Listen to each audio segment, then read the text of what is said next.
go to any of the Walmart stores or Kmart and you buy a basketball, and it'll cost you about $12, $15.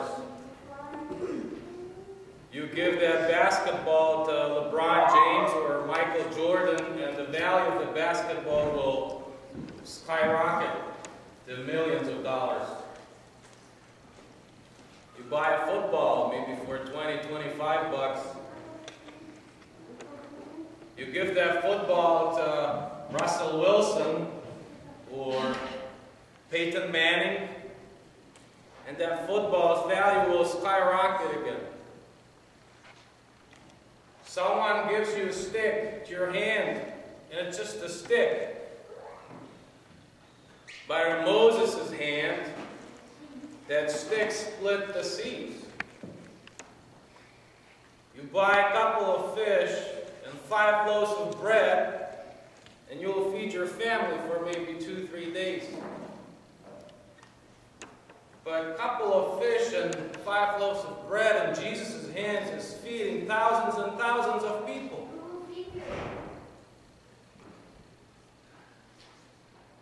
Someone gives you a couple of nails to your hand. You can't even build a birdhouse. But few nails in Jesus' hands, that's our salvation. It all depends on whose hands those objects are, in whose hands our life is. Because it may have a lot greater value in someone other's hands.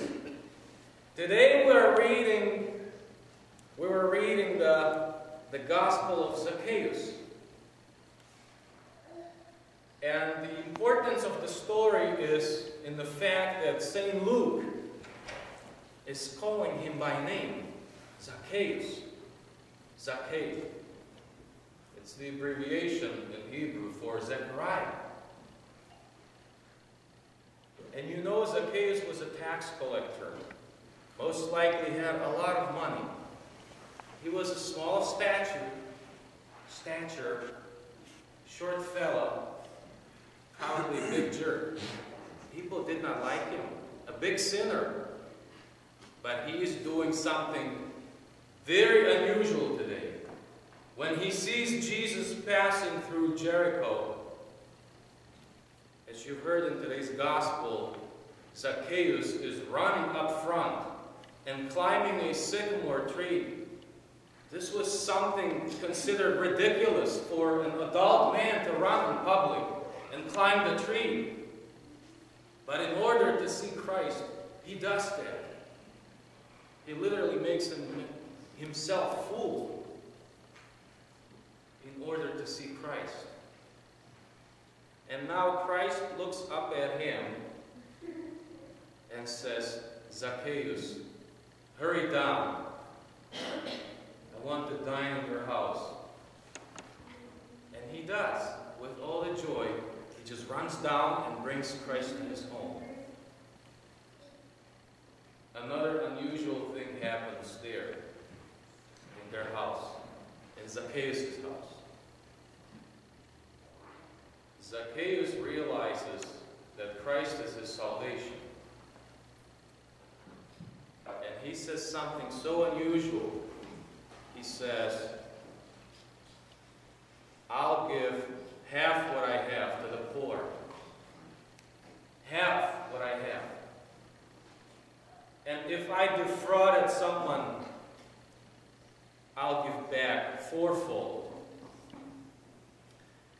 If you read the book of Leviticus, the law said if you defrauded someone, you would have to give back the same amount plus 1/5. In other words, if you defrauded someone of $1,000, the law would say you give $1,200 back. Zacchaeus' decision is, I'll give $4,000 back. In other words, 4 times as much. See that change in his life? Just because Christ says salvation came to your house today. 4 times as much. That's what it means for him. That's how he values the Christ in his life. So it's up to us in whose hands our life is going to be. Is our hands or Christ's hands? Zacchaeus made a big decision in his life because he realized that life in Jesus' hands is more valuable than all he had. Glory to Jesus Christ. Glory to God.